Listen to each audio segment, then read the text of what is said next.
दरम्यान पीएच्या पत्नीने आत्महत्या केल्यानंतर पंकजा मुंडेंनी कारवाई संदर्भात पोलिसांना का कळवलं नाही असा संतप्त सवाल अंजली दमानिया यांनी उपस्थित केलाय।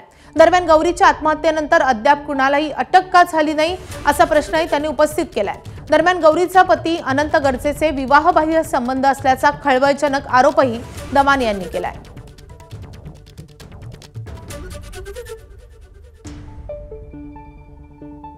हा जो व्यक्ती होता अनंत गर्जे, हा पंकजा मुंडे, मला खरं त्याच्यात राजकारण आणायचं नाहीये।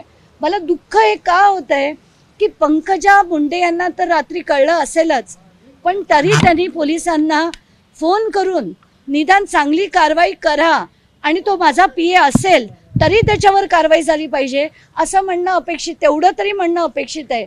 ते त्यांनी म्हणावं अशी मी त्यांना विनंती करते।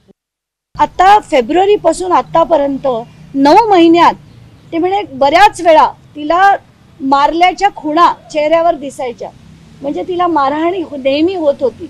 हे जेव्हा कळतं तेव्हा दुःख होतं मला की काय बोलावं। आणि काल ती ड्युटीवर होती, 1 वाजेपर्यंत ती ड्युटीवर होती, त्यानंतर ती घरी गेली आणि संध्याकाळी 6:30ला जर हे कळलं असेल तर त्या 5 तासात काय झालं।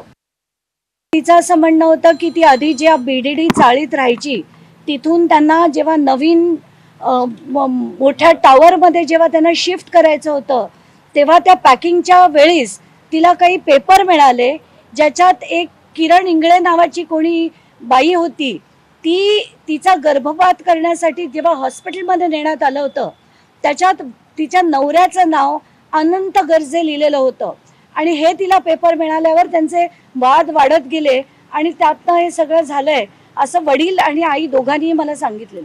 दरम्यान या सगळ्या संदर्भात मुख्यमंत्री देवेंद्र फडणवीस यांनी काय प्रतिक्रिया दिली आहे ते देखील पाहूयात। अजून माझ्याकडे या संदर्भातलं पूर्ण ब्रीफिंग आलेलं नाही, मला फक्त प्राथमिक माहिती त्याची मिळालेली आहे। एकदा पोलिसांनी पूर्ण ब्रीफिंग केल्यावरच या संदर्भात बोलता येईल। एबीपी माझा, उघडा डोळे बघा नीट।